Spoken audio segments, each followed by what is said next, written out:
Hi friends, it's Megan. Welcome back to my channel. Today I'm going to be doing my June wrap-up. I read 7 books and 3 mangas this month. So I actually read all 3 mangas first, I believe. I read Ouran High School Host Club Volume 1.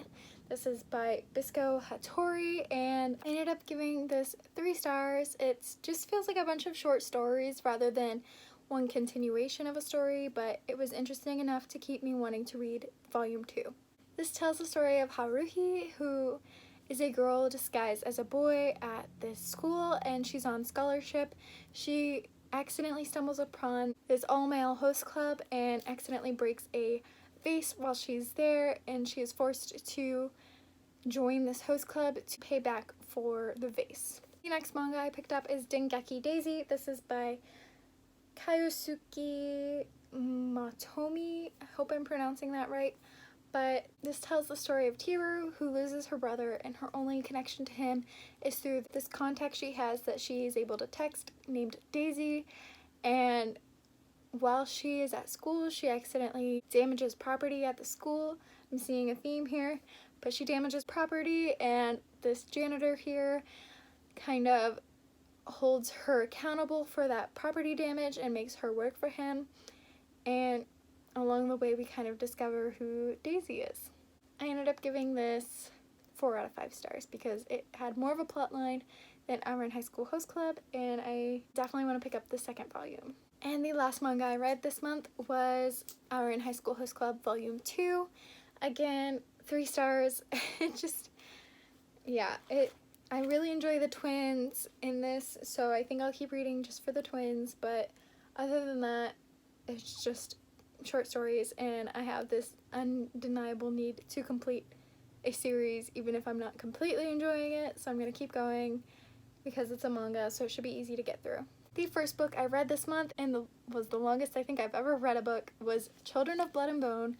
I've been reading this for probably 2 months now because I started it and then stopped and then went back to it and realized I couldn't get back into it, so I had to restart it, and then that restart took forever and it was just a struggle, let me tell you. But this is Children of Blood and Bone by Tomi Adeyemi. This is a story of Zelly, who is part of this world that magic was taken from, and she is on this quest to return magic to the world. She is joined on her quest by the princess and her brother.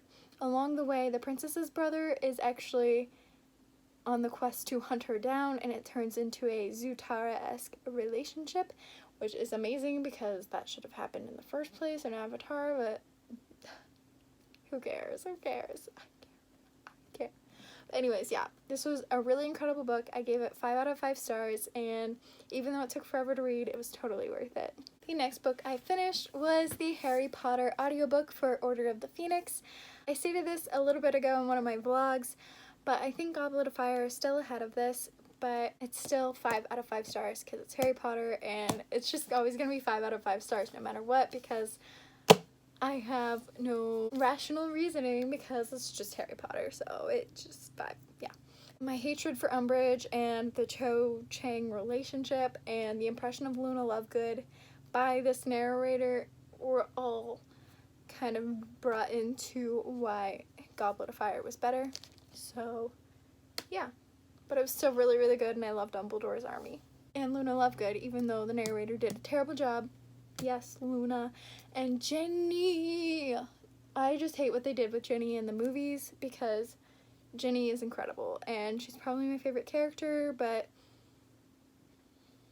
oh well. The next book I finished was Strange the Dreamer by Laini Taylor, and this was also a 5 out of 5 stars. I just had a really good, even though this was a really bad reading month for me, like quantity-wise, quality-wise, it was incredible. Like, I loved these books. Like, I have a lot of feelings and they're all good. I mean, sort of. But yes, this tells the story of Laszlo, who is a librarian, and all he wants in life is to go to the city of Weep, and he is given the opportunity, so this is his journey into Weep and figuring out what comes with Weep. 5 out of 5 stars, and that ending destroyed me. Next book I finished was A Curse So Dark and Lonely by Brigid Kemmerer. This is a retelling of Beauty and the Beast. It is told in the story of Harper, who is a girl with cerebral palsy. I can never say it right, so just bear with me. But she is actually taken to this other world by Gray, who is the commander of the army for Rin, who is the beast in this story.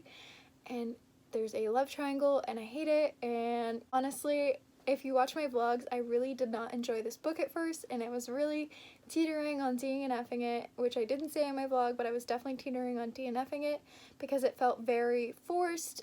All the relationships felt forced, and Harper felt like this girl that was just like, I'm not like other girls, and I hate that trope, like least favorite trope of all time. But I pushed through because it was a buddy read and ended up really loving it because it just felt really shallow in the beginning, but towards the end there was so much more depth and more character development, and I just really loved it at the end, so I'm going to give it 4.5 out of 5 stars. The next book I finished is actually books. It's all in one binding, but it's 3 novellas plus a short exclusive bonus story, and it is the Heirs of Fate, God's Fate novellas, and this tells 3 separate stories. It tells the story of Daya, who is this girl right here, and in her story she is betrothed to a childhood friend, and she doesn't want this relationship. All she wants is freedom and to go explore the world for herself. But when the wedding day comes, her betrothed is cursed, and she has to then go on a journey to save him instead. I ended up giving this one 3 stars just because most of the time I honestly didn't know what was going on. It was really hard to follow, but I was enjoying what I was following, so it ended up being 3 stars for me. However, these stories did get better as they went. The second story is about Zarya, a huntress who is gifted with the power to kind of control nature, and she is actually in love with the queen, who is the villain, and her only solace in life is getting drunk. So when she is offered the chance at freedom, she is torn between destroying the forest and the gods that gave her her gift, or freedom. So yeah, I really enjoyed it. I ended up giving it 4 stars. And I know I originally said 5 stars, but after reading The Storm Mistress, I'm going back to 4 stars because The Storm Mistress was absolutely 5 stars. Because I really enjoyed Zarya and her story, but it wasn't my favorite, so I'm gonna give it 4 stars. And the last story is of Jade, and she's actually not the Storm Mistress. She's the daughter of a pirate, and she uses that name or recognition in her favor, but then she learns over time what it means to use that kind of power rather than sharing the wealth and just being kind, and her wrath comes upon her in the form of her sister, the Storm Mistress, who has the power of storms.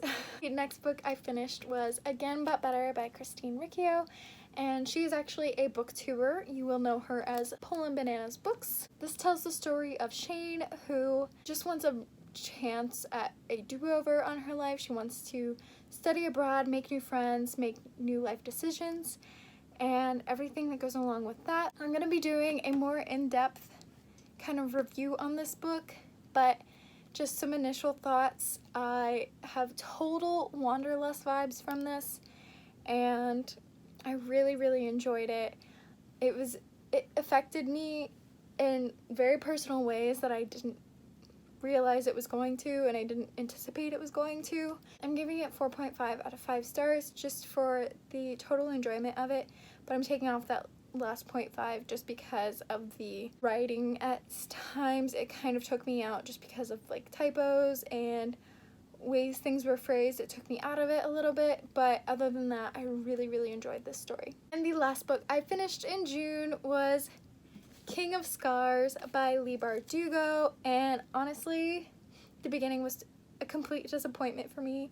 I felt like nothing was happening, and I was just like, what is going on? And I could tell it was still Leigh Bardugo just because of the way the characters were going through things, but it just felt like nothing was actually happening. So yeah, I still loved it for Nikolai and Nina and those characters, but the second half of the book completely saved it. So it ended up being a 4.5 out of 5 stars for me. And the ending also destroyed me, like Strange the Dreamer. So I'm gonna need a second book to this as soon as possible. So get on that, Leigh. But those were my books for the month, and yeah, that's all I've got. So thank you so much for watching. Let me know what books you read in June down below, or if you read any of the same books I did, let me know what your thoughts were. As always, thank you so much for watching, and I will see you guys in my next video. Bye!